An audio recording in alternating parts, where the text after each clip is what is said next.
Hey guys, welcome back. So you've clicked on this video because you want to know how resistors work. These little things. What do?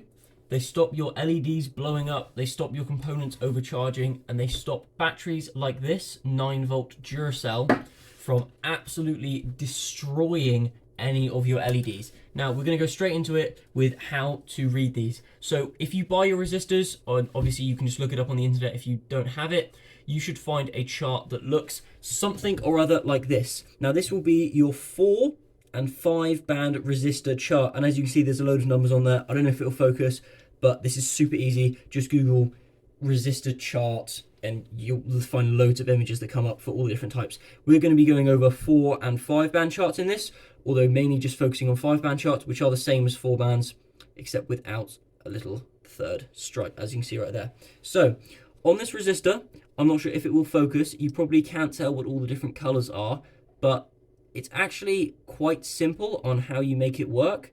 There we go, I've just got it to focus. So these resistors, they have different colored bands, and the way you will identify them, firstly, because we're using a 5 band one, is you can see a tiny gap there as opposed to the no gaps. Now, I know it's pretty much impossible to see on this video, but there is a small gap on the right side. So we have a look from the left to the right. Now our first band on the left is a red, which will show us that it is a 2 resistor. No, it's not, sorry, do apologize. It is a brown, which will show us that the first color is 100.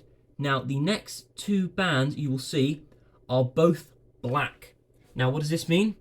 This means, so we go brown, which is 1, second band 0 and 0, so as you can see right there, 1 0 0, I don't know if it'll focus, which will go to 100. Then we look at our multiplier for the ohms, and the multiplier on here is sorry, see, even for me it's difficult, but magnifying lens, just buy one off Amazon or something. There is a brown on the 4th, so first band 1, second band 0, third band 0, 4th band is a 1 because it's black, therefore that's a ×1 multiplier, and then our 5th band is red. Now what does this 5th band mean? Well, it means it's got a tolerance of plus or minus 2%, therefore it is 1 0 0 times by 1, which, as I'm sure you can work out in your head, is 100 times by 1, with a plus or minus 2% tolerance. Therefore, this resistor should be reading between 100, so that should be its average, but the maximum it should be is 102, and the minimum should be 98. These charts are actually really simple once you get your head around it with 5 band resistors. Obviously, you can get really annoying ones like 2, maybe it's a, I don't know, a orange, purple, red, so you've got a 3 7 2 resistor with, I don't know, a green band, so that's times 100,000 ohms, and then if it has a silver on the last one, it's going to have a plus or minus 10% tolerance, which is quite a lot. So you would expect anything with these higher values to have a lower tolerance. The lower tolerance the better, because that is just their fault ratio. Thank you guys. I will now go in to show you how to put these into a circuit. Hey then guys, so we are back. I've got my little breadboard set up. If you don't know how they work, it's very, very simple. I've got another guide on my YouTube channel for that, so please be sure to check that one out. We're going to be using a breadboard, a 9-volt square battery. It's a nice little Duracell Plus one. We will need our resistor. I've chosen a 10K resistor for this. Now, the resistance you need will highly depend on what type of LED you're using. For example, these blue LEDs of mine, it may be different for different ones, but these can handle more current. So I did try it without a resistor, and I completely blew it. We will be using a green one, which run off a little bit lower current, but they should still work fine. And I believe yellow, for me at least, is the lowest. Now check your legs, positive and negative. Plug it into your breadboard like so.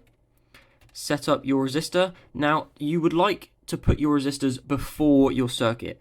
Sometimes it doesn't matter, but ideally place them in before. So we'll be setting this up here. This is a 10K resistor, as you can read through the bands. Plug in our red wire for positive, and plug in our negative wire. hook this up to a battery. You can't really see the battery, but I will try to do my best and show you. There it is right there.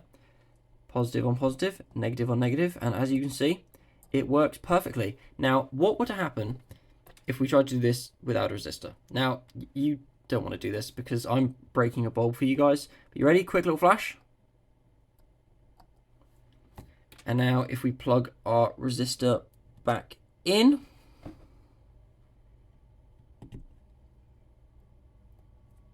no flash, because I've broken and busted the resistor. That is the main purpose of these, especially when building simple LED circuits. It's just used as a matter of keeping your circuit in line with what it needs to be. If that camera will focus.